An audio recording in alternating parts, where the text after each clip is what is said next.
بسم اللہ الرحمن السلام الرحیم۔ علیکم۔ میری روٹین ہوا کرتی تھی کہ میں صبح و شام کے اذکار اور رات کو سونے سے پہلے اذکار ضرور پڑھا کرتی تھی۔ تو ایک دن میرے ساتھ ایسے ہوا کہ میں سستی میں اور بس صبح کے بھی نہیں پڑھ سکی، پھر شام میں بھی میں سوچ رہی تھی ابھی پڑھتی ہوں اور پھر نہیں پڑھ سکی، اور رات میں بھی اسی طرح ہوا اور میں سو گئی۔ تو رات میں 3 بجے کے قریب میری آنکھ اپنے کمرے میں شور سے کھلی تو میں نے اپنے سامنے 3 ڈاکوؤں کو دیکھا جنہوں نے اپنے چہرے کور کیے ہوئے تھے، اور ہم رات کو دروازے بند کر کے سوئے تھے، میں اور میرے ہسبینڈ، لیکن وہ کھڑکیاں کھول کر اندر داخل ہو گئے اور ہمارے بیڈ روم کے بھی اندر داخل ہو گئے۔ تو میرے ہسبینڈ نے ریزسٹ کیا تو انہوں نے ان کو قتل کر دیا۔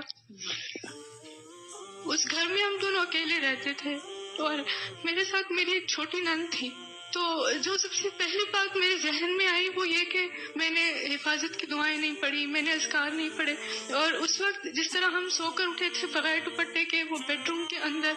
اور گھر کے دروازے کھلے اور ہم لڑکیاں اکیلی اور 3 نقاب پوش ڈاکو، اتنا خوفناک منظر تھا۔ اور اس وقت مطلب میرے شوہر خون میں لت پت میرے سامنے آخری سانسیں لے رہے، تو اللہ تعالیٰ بہت یاد آئے فوراً، اور میں نے پھر ان اذکار کا سہارا لیا، اسپیشلی جو فوراً سے مجھے یاد آیا کہ میں نے رات کو سونے سے پہلے معوذتین نہیں پڑھی تھیں اور سونے کے اذکار، تو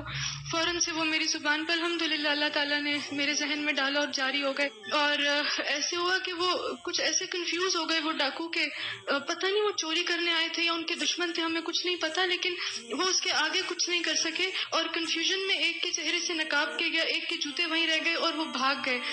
اور میں گھر میں اکیلی تھی۔ لیکن الحمدللہ اللہ تعالیٰ نے جو ہی میں نے یہ اذکار پڑھنا شروع کیے، میں نے اپنے اندر ایک ایسی غیر معمولی طاقت محسوس کی، اور بہت ساری مشکلات تھی، جیسے میں نے فون اٹھایا تو میرے پاس کریڈٹ نہیں تھا، PTCL خراب تھا،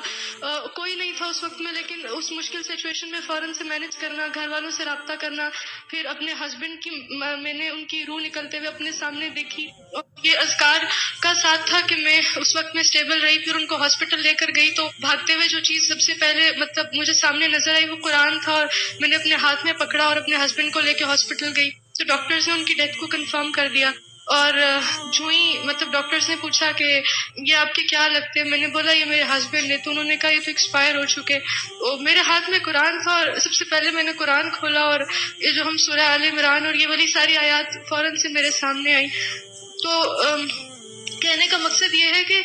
اس سارے وقت میں جو چیز میرے ذہن میں آ رہی تھی کہ میں حفاظت کی دعائیں نہیں پڑھ سکی، میں سونے سے پہلے اذکار نہیں پڑھ سکی، اور الحمدللہ جب میں نے ان کو اس وقت سارے وقت میرے زبان پہ یہ اذکار تھے تو میں نے اپنے اندر ایک ایسی طاقت محسوس کی جس نے اس وقت مجھے اتنا نڈر اور بے خوف بنا دیا کہ میں اس ساری سچویشن سے ایسے گزر گئی کہ مجھے پتہ نہیں چلا۔ میری شادی کو صرف 6 مہینے کچھ دن ہوئے تھے، میرا پہلا بیٹا میرے ہسبینڈ کے 2 منتھس کے بعد پیدا ہوا، لیکن ان مشکل ترین سٹیجز پہ میں نے اللہ تعالیٰ کو اپنے اتنے ساتھ محسوس کیا صرف ان اذکار کی مدد سے۔ پھر میں نے اپنی عدت کے لیے یہ ٹارگٹ سیٹ کر دیا کہ میں نے انشاءاللہ تعالیٰ ان سب دعاؤں کو زبانی حفظ کرنا ہے، اور ایاک نستعین ساری اور یہ سونے کے اذکار ان سب کو میں نے الحمدللہ حفظ کیا۔ اور میرے ہسبینڈ، یہ 3 بجے کا واقعہ اور رات کو 2 بجے تک میرے ہسبینڈ فیس بک پہ بیٹھے ہوئے تھے۔ میں اب یہ سوچتی ہوں کہ اگر ان کو پتا ہوتا کہ میری زندگی کا صرف 1 گھنٹہ رہتا ہے تو وہ اس طرح ٹائم نہیں ویسٹ کرتے، بس اپنی موت کے لیے ہر وقت تیاری، اور اسپیشلی سونے سے پہلے ہمیں موت کی بہت زیادہ تیاری رکھنی چاہیے۔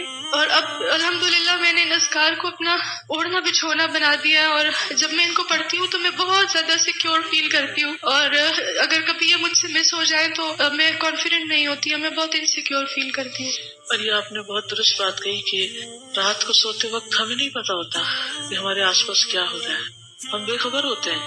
ان چیزوں کو معمولی نہ سمجھیں، یہ اللہ کا کلام ہے۔ مزید ایسی اسلامک اور سبق آموز ویڈیوز دیکھنے کے لیے ہمارے چینل ماریہ خان وائس کو سبسکرائب کریں۔ اللہ حافظ۔